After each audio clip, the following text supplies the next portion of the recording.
You can just outlaw spam. This would lead to a future where the government gets to decide what anyone does online. Because how do you define spam, right? What was the actual objective definition for spam? Well, there isn't one. So in that case, the government's gonna decide who gets to email who. We don't want that. The danger with using government to attack spammers is that this is the net, and we don't want governments involved in regulation of content, nor in attempting to enforce identity escrow, internet driver's license, or anything else. We can sort them out ourselves without the need of government intervention. Thanks kindly. So the cypherpunks wanted to solve the problem without government involvement. What Adam Back then came up with was a system called Hashcash. It was supposed to be like a postage for the internet. So just like when you send a letter, you put postage on it, you pay $1, whatever it is, put a little bit of value in it, money on it. It makes it costly if you're trying to do it at scale, right? Right. So the idea was if it costs something to send an email, then spammers have to pay that as well, and then spamming becomes unprofitable.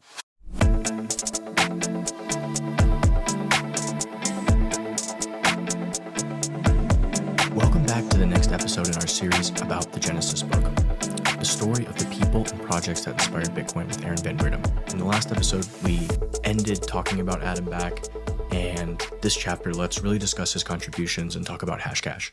Yeah, so I mentioned earlier the book sort of has these two storylines, right? Mm-hmm. So one of them is more economic and one of them is more technical. And definitely in the first part of the book, these are two separate storylines.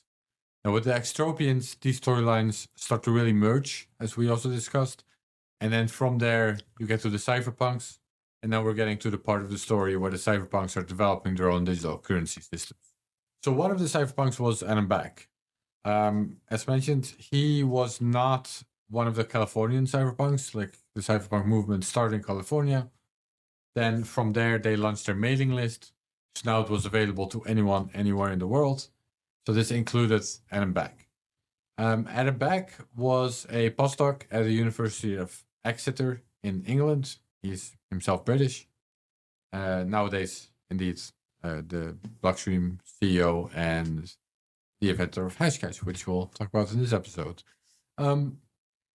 So Adam Back was actually working on distributed systems. That was sort of his specialization in university. So how do computers solve tasks together? How do computers work together? How do you get a network of computers to work on the same problem? That was sort of where he was most interested in. That was his level of that was his topic of his domain of expertise. Now, in that context, he learned about cryptographic tools like PGP, for example, and from there he found the mailing list. So now he started to read about all these cypherpunk ideas, including digital cash. Now, Adam Back, of course, he was also one of the cypherpunks that sort of fought the crypto wars, right? He was the person that printed PGP shirt to sort of highlight the absurdity of export bans on strong cryptography. But he was especially interested in digital cash. So one of the main goals of the cypherpunks was to create a digital cash scheme. And Adam Back really tried to contribute to that as well. Now, one of the ways, we already mentioned some of the ways he did that. At some point, he proposed to launch a cypherpunk bank. And then at some point, he had this email where he sort of described the features that a digital cash should have. And his thinking was that digital cash didn't need to be backed specifically. That was sort of his big insight, is that while other digital cash schemes were kind of designed to be backed by something else, by a fiat currency, most obviously in the case of eCash, Adam Back said, actually, that's not necessary. Actually, you can create a digital cash, and as long as it has these properties, it can exist on its own, and people will value it like on the market. So it will attract purchasing power that way. Now, he did design something else as well. So one of the problems that started to emerge on the cypherpunk mailing list and just on the internet in general was spam. So spam emails.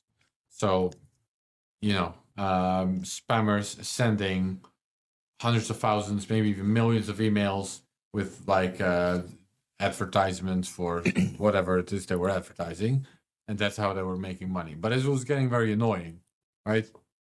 It was annoying on the Cypherpunk mailing list. It was annoying for everyone who had the internet, or at least anyone who had email. And it was annoying for remailers. So you had the remailers. This was one of the Cypherpunk technologies where you could obfuscate who was emailing who. Yeah, obfuscate, hide metadata for emails. And these remailers were being spammed. So maybe they were being spammed by spammers to just distribute their spam. But maybe they were also spammed as sort of an attack on these remailers themselves, as a way to make them hard to use or unusable or expensive to run, in any case, to make it expensive to run this software.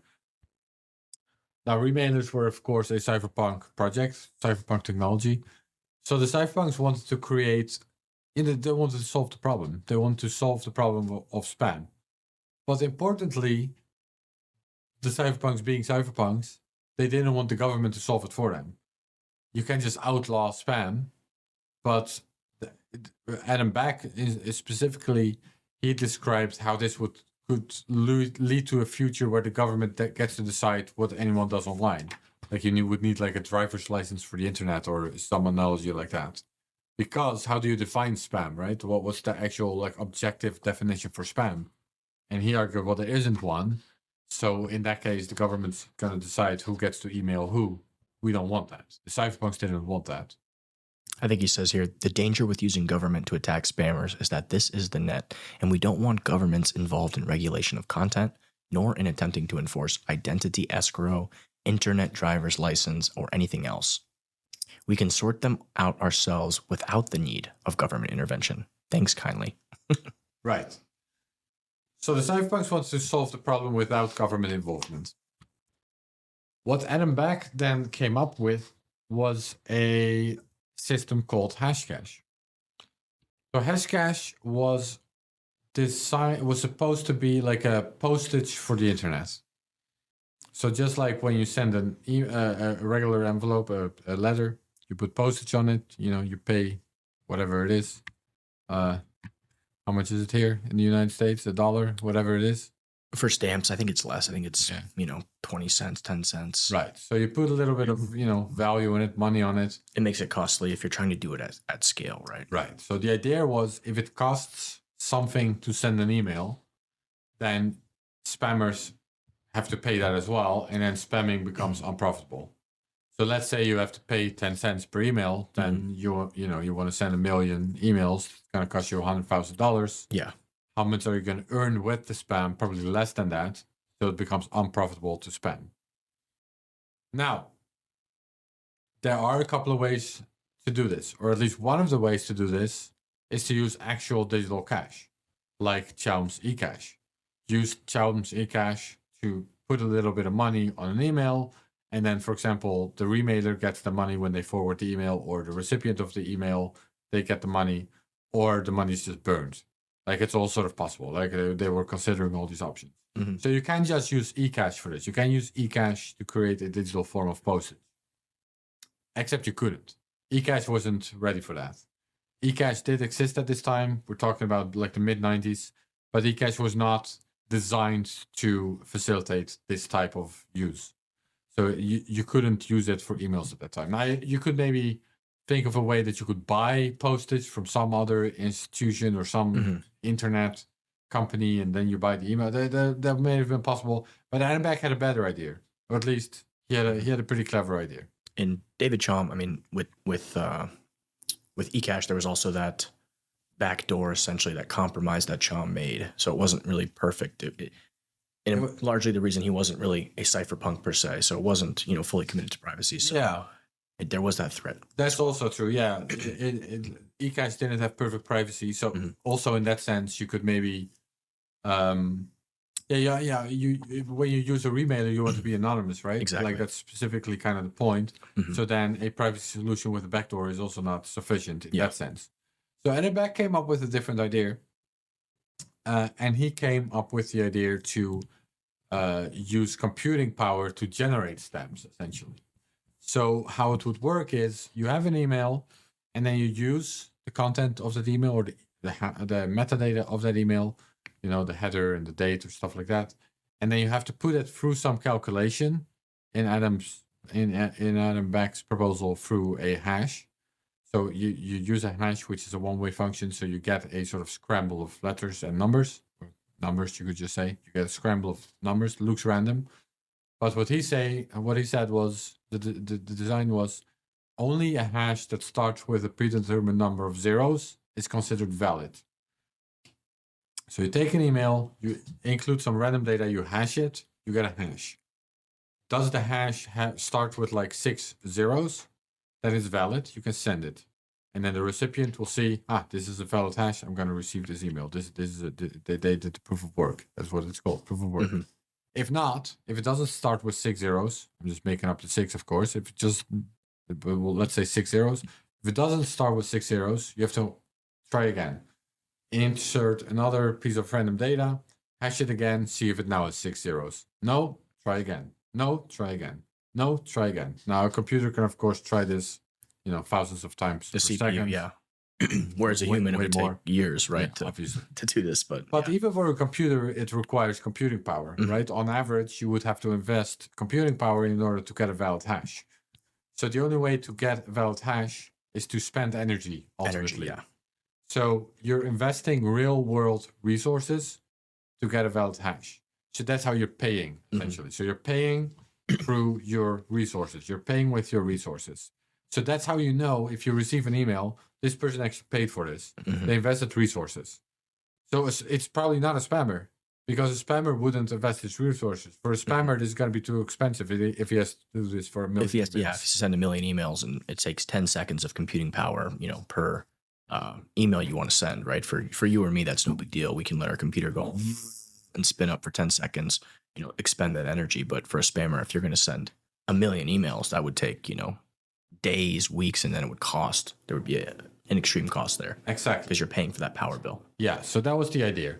The idea was you got to expend real world resources. And for an average person, that's fine. If you have to do that a couple of times a day, if you send, let's say you email a lot, you send 100 emails on a single day, even that is very doable. But when you get to thousands, 100,000, millions, now it's becoming too much.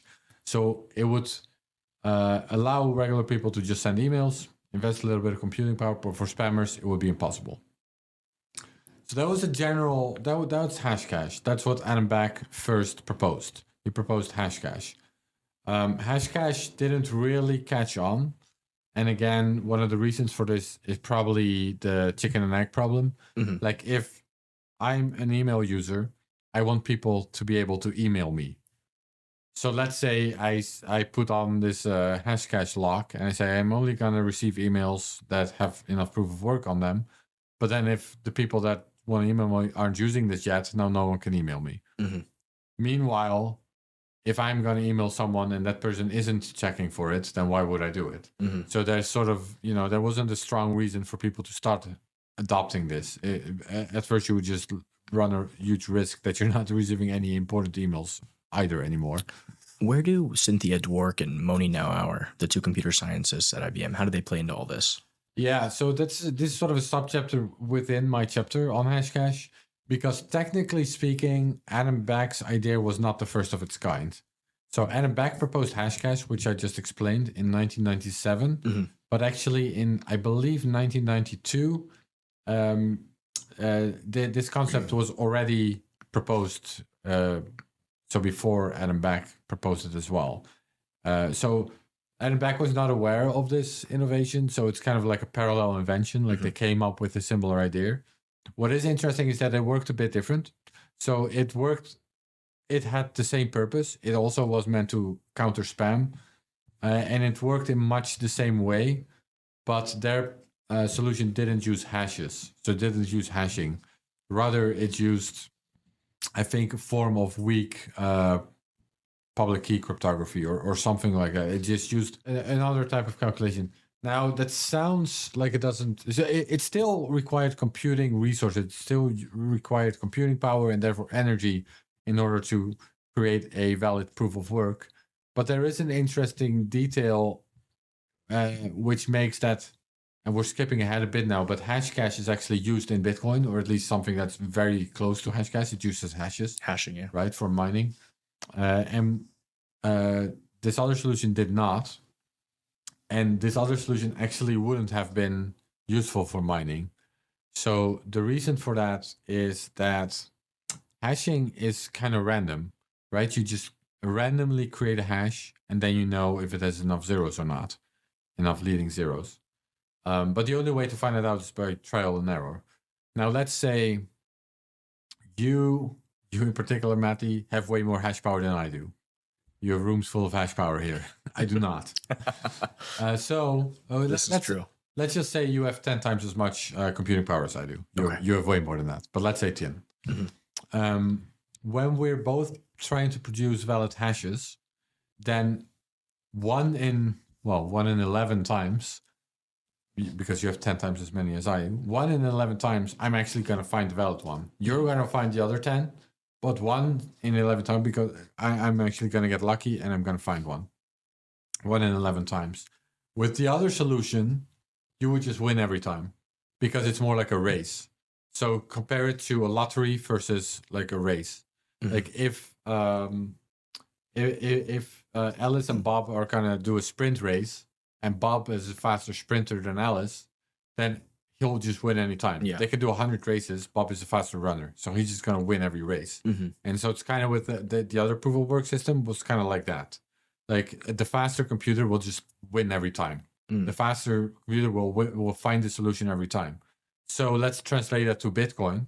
Let's say Bitcoin worked that way. Mm-hmm. But then you have one miner that just wins every block.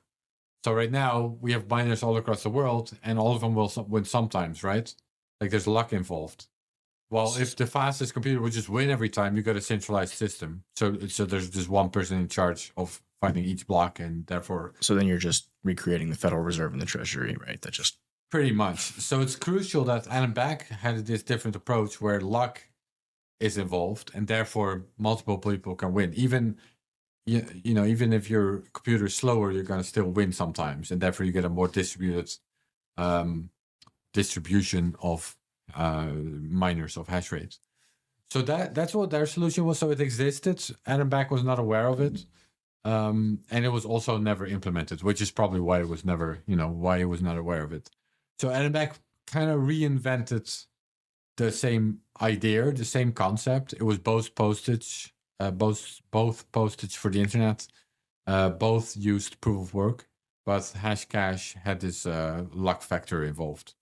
To clarify, so for digital postage itself, it didn't make a difference. It's really only a retrospect with Bitcoin now that we know that the difference is actually very material. So Adam Back created Hashcash, and he created this as postage. But now for the first time, or not for the first time, because we just discussed the other proposal, but in any case, he introduced now something digital that was tied to a real-world scarce resource. So usually when you have something digital, you can easily copy it. Mm-hmm. You can easily copy it as many times as if you want. That's what computers are good at. But now you had something that was actually costly to produce. So there was real-world energy, a real-world scarce resource, was not digitalized. Mm-hmm. So now you had something for the digital world that you could send around, mm-hmm. and that was tied to this real-world scarce resource. Now, Hashcash itself was not useful as money, really. Mm-hmm. It was useful as postage, because you could prove that you invested proof of work. Mm-hmm. You could prove that you spent something, so it could counter spam. However, if you would attach this to an email, it was really like a one-time use thing, because the proof of work was calculated specifically from this email, right? It used mm-hmm. this metadata, this content from this email, and therefore it could be used on this email, but you couldn't just attach the same proof of work to another email and use it there. Also, if you received it in an email, then you could see that the proof of work was performed, but you couldn't like respend it or anything. It was just one-time use thing for this email. However, by tying real-world scarce resource to something digital, it did really sort of unlock a way of thinking mm-hmm. for the cypherpunks about money. So really quickly, they start to figure, hey, maybe we can use this proof of work concepts to actually create digital currencies, because obviously for a currency to be valuable, it needs to be scarce. Mm-hmm. So a real world scarce resource tied to a digital, string of numbers seemed like a very useful innovation to use for other forms of digital money, which they start to think of after that. It was the first attempt to add a cost of production to something digital. Yeah. And if you study, money's Proof throughout of history, belief, yeah. there's a proof of work or this unforgeable costliness that occurs that helps add value there, right? Or at least sets a floor, right? Because if it costs so much to extract gold or do something from the ground, whoever does that proof of work essentially doesn't want to sell it or accept less for it. But it's this first attempt here at tying that concept together, which is really interesting. Yeah, I'm not sure if I would completely agree with that, because even if you do something that costs work, it doesn't mean that other people will value it, right? Mhm. Like if you dig holes in the ground, doesn't mean someone's going to buy the hole from you. It doesn't necessarily, but I would say it's a prerequisite in a lot of ways, right? A piece of art, right? Not all art is valued the same, but an artist expends time and energy and puts that into their piece, right? It doesn't necessarily mean it'll be valuable, but in a lot of ways, it's a prerequisite. Yeah, that's probably fair to say. Okay. Or in any case, it needs scarcity. Scarcity is crucial for something to be valuable. If something is not scarce, it can be valuable because it's everywhere, right? Anyone Exactly. can. So in that sense, it definitely lists this prerequisite indeed. So that's what Hashcash introduced, and that's what cypherpunks now start to think. It was a new direction for cypherpunks to sort of think in when it came to creating digital cash. Let's talk more about digital scarcity, because Hashcash itself, there was nothing digitally scarce about that in the sense of you could, and again, it was never really money, it was more postage, but as computers get better, you could easily solve that equation better. And if it was a money, it could be hyperinflated, right? Yeah, I would say this is more, so we can talk about one of the currencies that was based on this general concept, the first digital cash proposal that was designed as digital cash, and it used Hashcash or proof of work to generate it. So that's Bit Gold. So here we get to Szabo. So Szabo was a computer scientist, also an extropian and also a cypherpunk. And he was also very interested in digital cash. So much so, in fact, that he had his own mailing list that was more specifically dedicated to digital cash.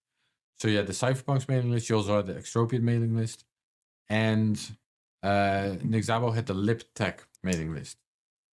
And the LibTech mailing list had a number of these cypherpunks and extropians, but also like free bankers were on there, like Lawrence White and George Selgin, and they were also discussing digital cash.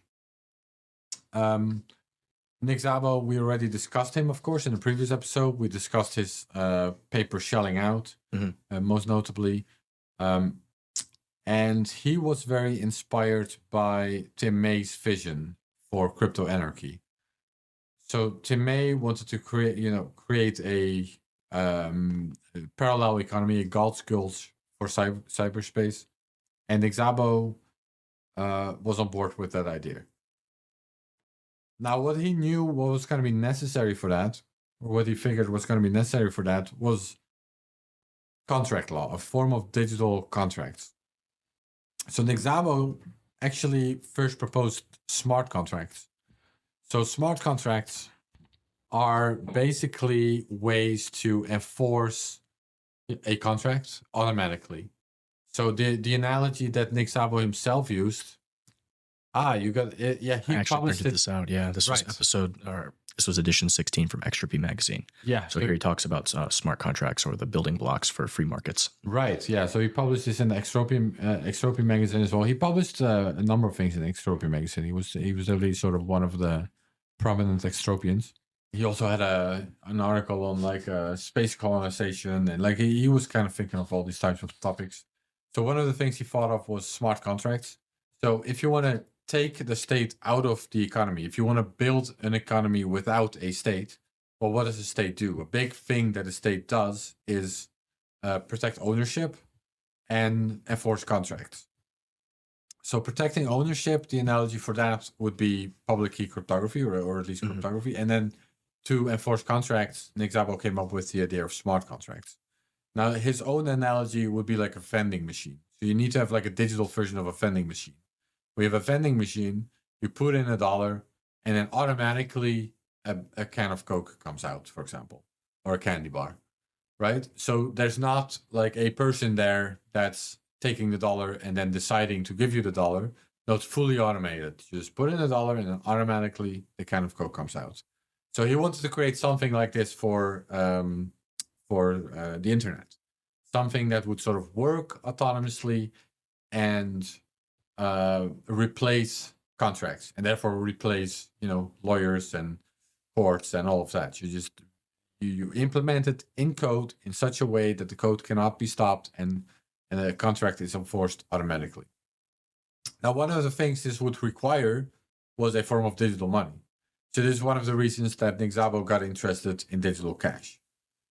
Okay, he had his own mailing list, and his big proposal at one point was called Bit Gold.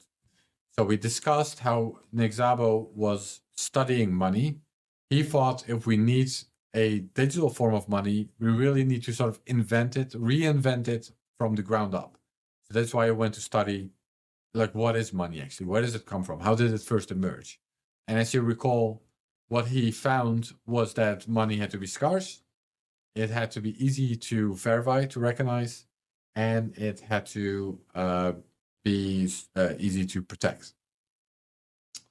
So now we have proof of work.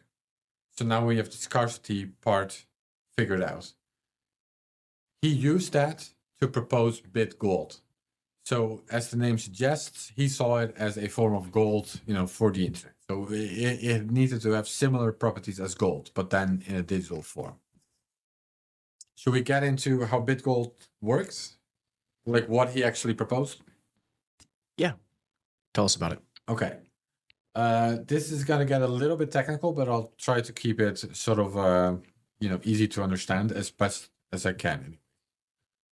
So, in his proposal, Bit Gold, you start with a random string of numbers. Then you start hashing on this string of numbers. Everyone can do that. And then whoever finds a valid hash, so with enough leading zeros, kind of similar as Hashcash, they actually get to own this string of numbers. This string of numbers is theirs. So presumably you would hash it in combination with like your public key or something like that. He didn't specify this specifically, but that's sort of the obvious way of doing it. And then with this public, and then this hash belongs to this public key. This is recorded in an ownership registry. And I'll get back to that in a little bit. So there's this ownership registry that says this hash belongs to this public key. Now, here comes one of the big innovations, is that you can transmit this hash, the ownership of this hash, to someone else. So what you do specifically is you create a message, you say this hash now belongs to this public key, and then you sign that message. So now everyone can see that the owner of this hash, as recorded in the registry, is now signing a message that says this proof of work is now going to be owned by someone else. And then the registry is updated, and now everyone knows this new public key owns this hash. And then the new owner can again create this message and send the proof of work, this hash, to someone else. And that's how a proof of work hash can change ownership. So where Adam Back's proposal was like one-time use, it could only be used in combination with one specific email one time, Nick Szabo came up with a way to transmit ownership of a hash. Okay, so now there's a new valid hash, right? Someone owns it. Now the nice thing is that this new hash now becomes the new candidate string as well. So now everyone else is going to hash on this hash. So there's going to be a hash of a hash. And then again, if a valid hash is found, enough leading zeros, whoever produced this hash now gets to own this hash. So now there's two hashes in the registry, and both have an owner, and both can send it around. And then the new hash becomes a new candidate string. People start hashing on that, and eventually they find a new valid hash. Now there are 3 hashes, and so forth. So every hash is also the new candidate to create new hashes for. And so you get a string of hashes that all have an owner. Okay, that's the basic concept. There's two big problems that we have to solve. The first big problem, and you alluded to this problem where we're talking about Hashcash, is that computers get faster and faster over time. Each year, computers are faster, and therefore they're better. They can create new hashes more cheaply. So what this means is that in 10 years from now, let's say we start with this project now, Bit Gold is launched, someone found the first hash, second and the third. Now in 10 years from now, it's going to be way easier to produce hashes. So the first person that had to create a valid hash had to maybe spend an hour of hashing before he found one, maybe a day, maybe a week, who knows, depending on how many leading zeros you need. But then 10 years later, it's going to take only a minute. You basically get hyperinflation via Moore's law, essentially. Right. So you get way more new hashes. So the currency would effectively inflate. That's a problem. You don't want a currency that inflates. So to solve that problem, Szabo came up with basically a second layer protocol. So the second layer protocol would be kind of like banks. But he figured, or he explained, these banks would work differently than other banks because the banks could, for example, prove their reserves cryptographically. They could prove, okay, we own these hashes, and we could prove that. They could sign a message to prove which hashes they own. So you wouldn't have to trust these banks as much as conventional banks, but they would still be banks. Now, what these banks would do is they would collect hashes. They would collect this Bit Gold. They would collect the money effectively. And then they would bundle these hashes, well, into bundles. And these bundles would all have an equal value. Okay, so how do you get to an equal value? There would be a marketplace. So it gets complicated, right? Mm-hmm. But I'll try to keep it simple. And it's not that complicated, actually. So there's a marketplace for hashes. Because Szabo figured, how do you compare the value of a hash today to a hash in 10 years from now, or a hash today to a hash that was produced 10 years ago? Well, the solution is kind of simple. You let people trade it against each other. Mm-hmm. So maybe a hash that was produced in 2005 would trade against, 10 hashes that were produced in 2005 would trade against one hash that was created in 1995. Right, because it was harder to create a hash in 1995 compared to 2005. So you would let the market figure out the relative value of hashes over time. So yes, there would be hyperinflation, but actually the market would probably just value new hashes less than they would value old hashes because they were cheaper to produce.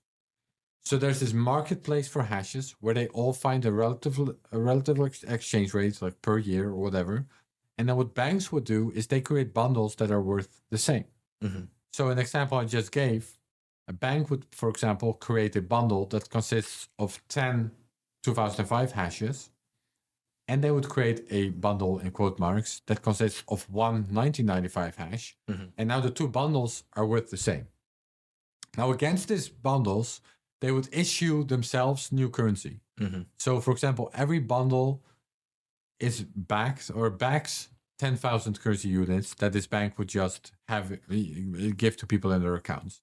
And then these currency units would actually be used by people in their wallets, on their phones, or on their computers to trade with each other. So that way you solve the inflation problem by having these bundles and having banks issue currency against these bundles. So it's really like a second layer solution. Now, this second layer could, for example, use Xiaomi Cash. So now you also have privacy. You have more privacy than was available on the base layer. So it used this second layer protocol to make the system useful, or at least usable. So it's interesting to point that out because nowadays, of course, with Bitcoin, we have second layer protocols like the Lightning Network, or like Fedimint, Fedi and Cashew, these things that are Xiaomian. So this original vision by Szabo is, you kind of, in a way, see it play out today. Bitcoin, of course, it doesn't have the inflation problem because there's difficulty with adjustment algorithm. It's so interesting to see the evolution of these ideas over time and how, one cryptographer or one cypherpunk solves one thing and it's being built on the next iteration, the next idea per se. But Nick hadn't fully figured out the fungibility aspect of money here, these hashes being worth different.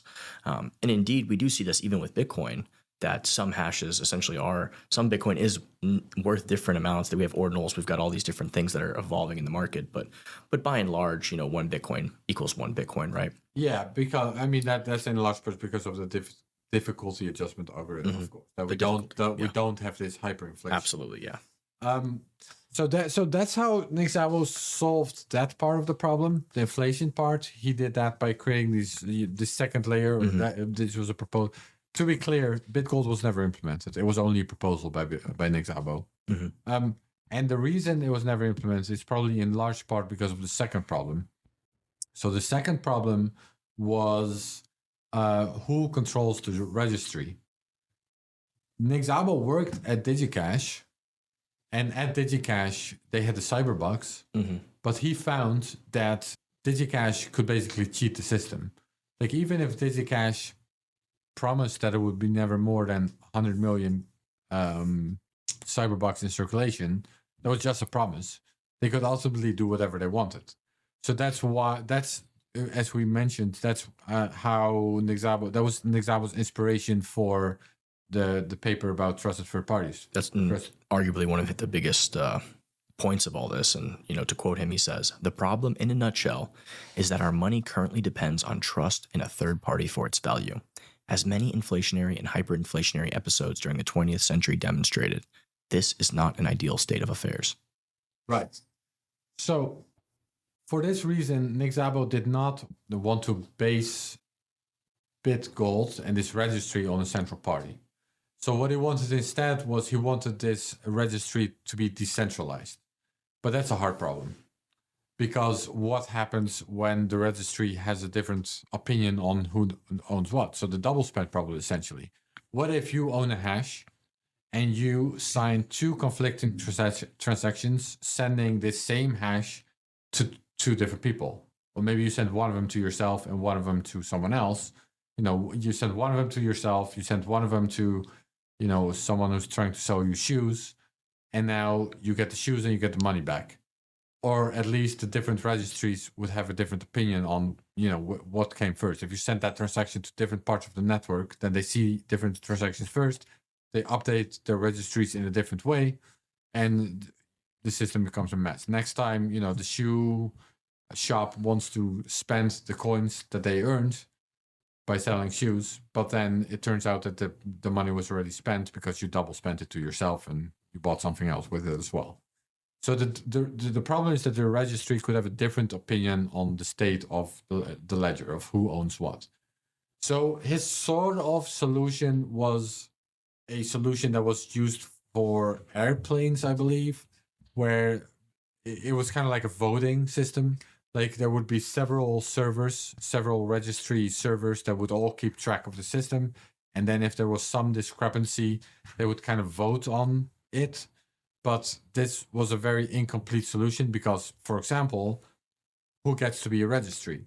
Can anyone become a registry? Well, then you can have a Sybil attack. So you can have one person spinning up a whole bunch of servers that are all going to vote, and you can always outvote the competition. So if you do that, Matty, then you can always double spend because you sort of get to decide, no, the valid transaction was the transaction I sent to myself. But then you have to choose and you have your money back. So it was a very hard problem to solve, and he didn't really solve it either. Now, his sort of kind of solution-ish was, in case there is such a discrepancy, then the honest servers can sort of just split off and say, no, we're not going to accept your vote because we know you're trying to cheat. So this is the real system. And then Nick Szabo's assumption was that users of the system would kind of know which registry is telling the truth and which one is trying to cheat. However, this is a very unsolved problem because how would they know that? They would have no way. Like, if you're a new user, for example, you just start using BitGold. You just install it on your computer. You want to start BitGold, and the first thing you see is there are two registries, and they say two different things. Well, how can you know which one is trying to cheat or did cheat, and which one is honest? So Nick Szabo thought the market could maybe kind of figure it out, but he didn't really explain how it was sort of this unsolved problem. So BitGold was a proposal, and it definitely contributed a lot to the thinking about digital cash. But as Szabo himself later also admitted, like it was kind of an unsolved problem, still. So it introduced several very interesting ideas, but there were still some fundamental problems. And probably for that reason, it remained a proposal that was never actually implemented. It existed as an idea, but not as a technology. Have we talked about the Byzantine generals problem yet? Yeah, so that is basically the Byzantine generals problem, which I just described. So, the problem is, how do you find consensus on a network of computers if no one is in charge? So the original analogy of that is, you have a city, and it's surrounded by generals, and they plan to attack this city. But importantly, the attack will only succeed if they all attack at the same time, or at least if they all attack. So if some of them attack and some of them retreat, then that's disaster. They need to all do the same thing. They need to all attack or all retreat. Need to have consensus, essentially. Yeah, you need to have consensus. They need to have consensus. But there's without anyone sort of clearly in charge, without anyone they can sort of all look at because they're surrounding the city, how would they know?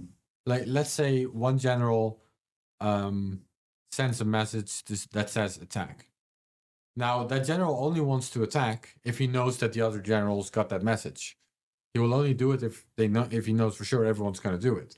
So really, the only way that general is going to attack himself is if he gets a confirmation from the other general that says, yep, we're going to attack, confirmed. Now, they have messengers to sort of pass these messages along, but until this first general gets this confirmation, he's not going to attack because he needs to be sure that the other generals are also going to attack. But let's say the second general, he gets the message, attack. So now he sends the confirmation, he sends the messenger back. He says, yes, confirm that we're going to attack. Now, how does the second general know for sure that the first general got that message back? Like, maybe the messenger is killed along the way, or maybe the messenger lies. That's also a version of the Byzantine generals problem. So the second general will only attack basically if he gets a confirmation that the first general got the confirmation.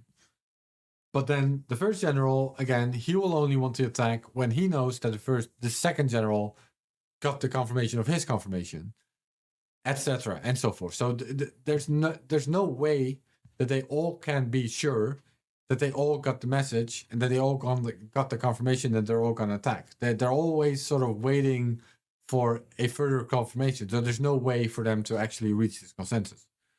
And it gets worse indeed when some of the messengers are unreliable, perhaps, when they spread false messages. So essentially, in order to realize this vision of a digital cash, this computer science problem needs to be solved. Yeah, indeed. So Szabo didn't really solve this problem. This was sort of the fundamental problem. Like, if you need consensus for a digital cash project to work, you need to all agree who owns what for it to work. But if there's possibility of conflicting messages, double spend transactions, then how do you know for sure what all the other computers are doing? Like, there's no sort of final confirmation in that way. And especially if some of them are dishonest, especially if some of them are intentionally trying to double spend or something like that, then, how do you get to consensus ultimately? So that's the Byzantine generals problem. And Szabo, did not solve it. And that's one of the main reasons why his proposal, was not perfectly complete. It was a good idea, which had good futures, but ultimately, it remained kind of an unsolved problem in that sense. But we can see how each one of these proposals provided a certain piece to the overall equation. Can you tie BitGold in this idea of the Byzantine generals problem? In a previous episode, we talked about Scott Stornetta and Stuart Haber. Can you tie that into the solving of the Byzantine general problem to illustrate this a little bit? I would say that's kind of a different problem. I mean, it does both contribute to Bitcoin, but the idea of having everybody looking at the same time, all of the generals essentially being able to look in real time and then going with the consensus of those. Yeah, so in the case of what Haber Sonata ultimately, of course, that did was they would print the final hash, the root of the root hash, the Merkle root, in the New York Times. So now there was sort of one public place that everyone could look and see, okay, this is actually the one that everyone's going to care about. So they weren't struggling with the Byzantine generals problem in the same way that Nick Szabo was. In a way, it does become part of the solution, which I think we'll get back to later when we're actually talking about Bitcoin. That's probably the best place to talk about that. But for now, it's worth pointing out that Nick Szabo's, so BitGold got a very long way to solving the problem. Like it was a very big step from Hashcash from proof of work to actually turning it into something that's called money or that can be used as money. But it was still this consensus problem, the Byzantine generals problem ultimately that remained unsolved at this time. I think Nick provided. He came at this whole thing from a couple different angles that many of the other cypherpunks didn't. I think, and that's important to mention, which is the first aspect of it with legal rights and private property, that aspect of a smart contract, and also to actually, like we discussed, shelling out the origins of money and this idea of what is money itself. He really went down that rabbit hole too, which I don't think very many of the other cypherpunks did. Probably not to the extent that Nick Szabo did. Yeah, no, I mean, Nick Szabo was really this multidisciplinary, expert in several fields, including, computer science, economics, history, biology. Like he sort of brought it all together and still does. Like he still has this blog where he blogs about pretty diverse topics. Fantastic reading. Which of course also the name of his blog is unenumerated. Yeah, unenumerated. So it's that fantastic refers to like an unenumerated range of topics. It's very diverse. And shelling out. As we mentioned, shelling out is really kind of a cornerstone for his thinking, especially when it comes to digital cash and recreating money in a digital way. It's another angle where a lot of the Austrian economics economists like Menger and Mises, they came at it from logic and reasoning, where he really went looking at all the historical stuff and evolutionary biology and this concept of delayed reciprocal altruism and Dunbar's number, and looking at archaeological remnants. I think he just takes it to the next level. Yeah, definitely. Briefly, because we did do a really good talk on this already, but this idea of Richard Dawkins and the selfish gene. Let's just, can you talk about that for a second? Explain that. Just the general concept of the selfish gene? Yeah, and how that plays into this idea of money. Right. Yeah. So,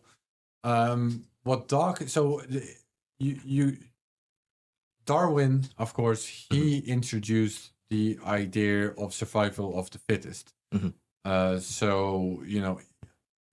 Species evolve because they're good at, or the futures in species are developed if they provide a benefit when it comes to survival and procreation, right?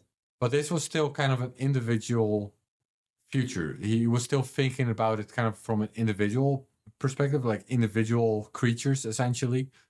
And it doesn't really explain, a good example would be ants. Like it doesn't really explain why ants are, for the most part, altruistic. Like most ants just sort of completely dedicate themselves to the queen of their colony. Yeah. So there's altruism in nature, and Darwin didn't quite explain why, but Dawkins did. So Dawkins went sort of one level deeper, and he pointed out that what's actually selfish in its sense, or where the attributes of survival and procreation really matter, is on the gene level. So, because your brothers and sisters share half of your genes, if you can do something altruistic for a brother, then that also helps your genes, so to say. So your genes are still being selfish if you help your brother. Now, let's say there's an act that harms you to an extent, but helps 10 brothers. An ant colony would be the best example of that. then it still favors the genes. So he took Darwin's idea and applied it to the gene level, which is actually where it belongs. Mm-hmm. Now, when it comes to what you're talking about, like human tribes, there's this concept of reciprocal altruism. Delayed reciprocal altruism, yeah. Yeah, and it kind I of... don't know if you mentioned it in the book or not. I mean, I don't go in depth on this in the book itself, but... money solves... I mean, his ultimate thesis, I believe, was that money solves the problem of delayed reciprocal altruism, if I remember correctly from the essay.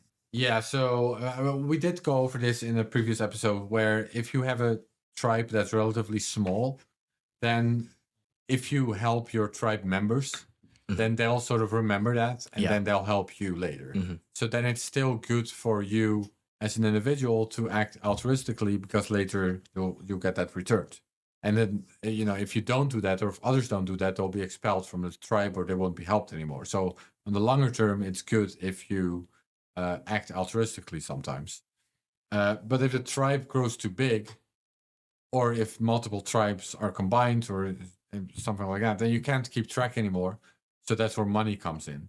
So money solves a similar problem, or serves a similar purpose, that if you act altruistically, say, let's call it that, you give something to someone, because that person is going to remember, instead they give you actually money, and that way you can later buy something back. And it so represents that. Yes, altruism, exactly. So it sort of makes it tangible, this reciprocal altruism.